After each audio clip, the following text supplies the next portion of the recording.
Hi, welcome to Chefwannabe's Life. My name is Chris, and today we are making gyro meat, gyro meat, whatever you want to call it. I just hope you'll give it a try. The full recipe is linked in the description box below, and we are starting with my food processor, a pound of ground beef, and a pound of ground lamb. If you don't groove on lamb or beef, you can use turkey, ground chicken, or use all beef or all ground lamb. You need to use your food processor because it will break the meat down and make it a different texture.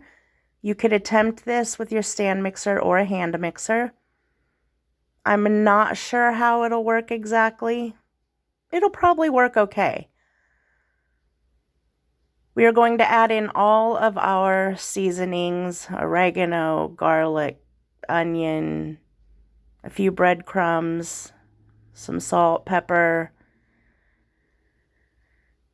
Again, the recipe is the first line in the description below. This is so good and one of my hubby's favorites, and I found ground lamb on sale, so I decided to also share it with you.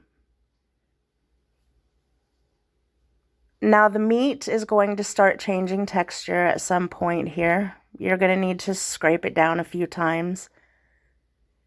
And it is going to become a very soft, sticky, almost pasty consistency. And if you watch the side of the processor, you will see the texture change by what's left on the side and what it looks like.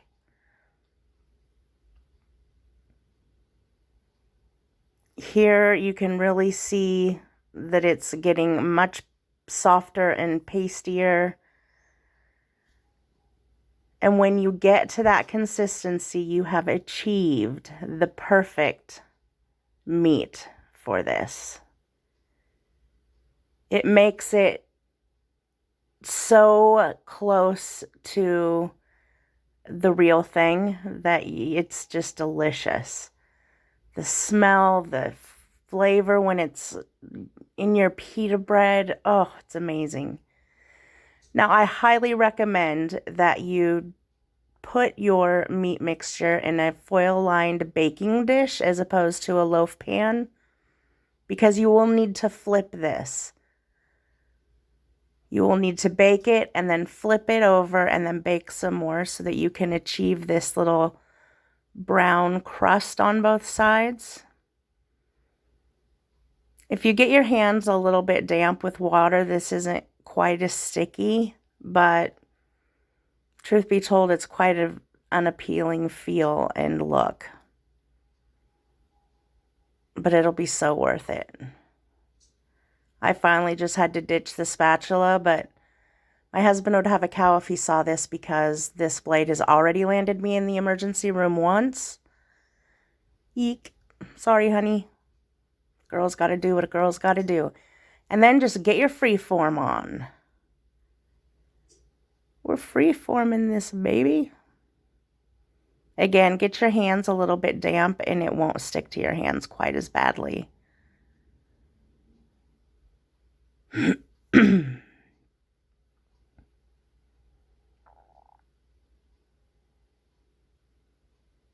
Into the oven it goes, and look at the beautiful color when it comes out. Oh, my Lanta. Just get a spatula big enough and strong enough, and carefully get that foil out from underneath and flip this baby over so that we can achieve that beautiful crust on the top as we got on the bottom.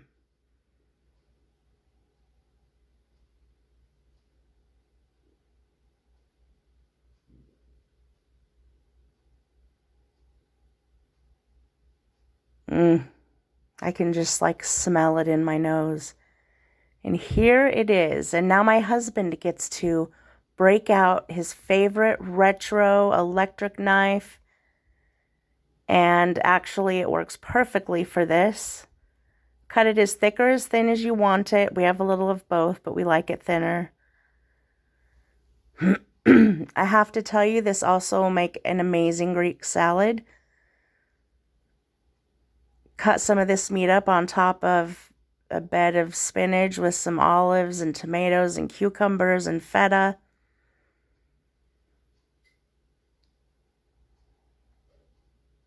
And maybe drizzle some tzatziki sauce on the top. Now, we don't groove on tzatziki sauce, so what I make is just sour cream, and sometimes I thin it down a little bit with some milk.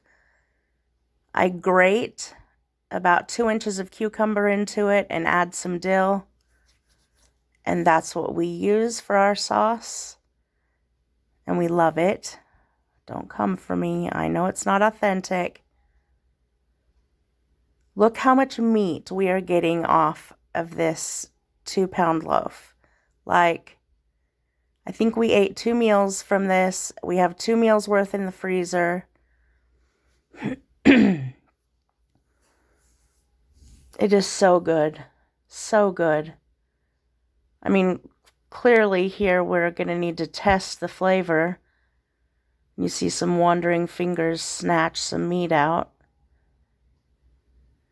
And then I'm just going to make a couple up here.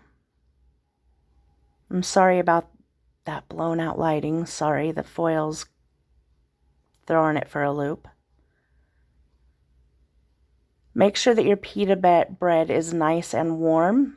And then I spread our sauce on. Add as little or as much of the meat as you like. And then we just add some sliced Roma tomato, some lettuce. I mean, you could add some feta. You could add whatever you want. I mean, the possibilities are endless. You just make it like you like it, and that's all that matters.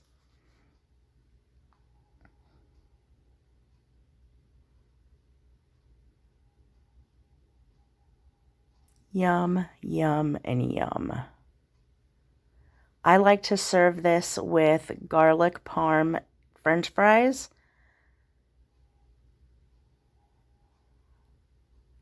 Get her all wrapped up and cozy in her little piece of foil. Oh, they are so good. I hope you guys give these a try. They are delicious. There you go. Enjoy, and until we meet again, as always, do not forget to eat good food.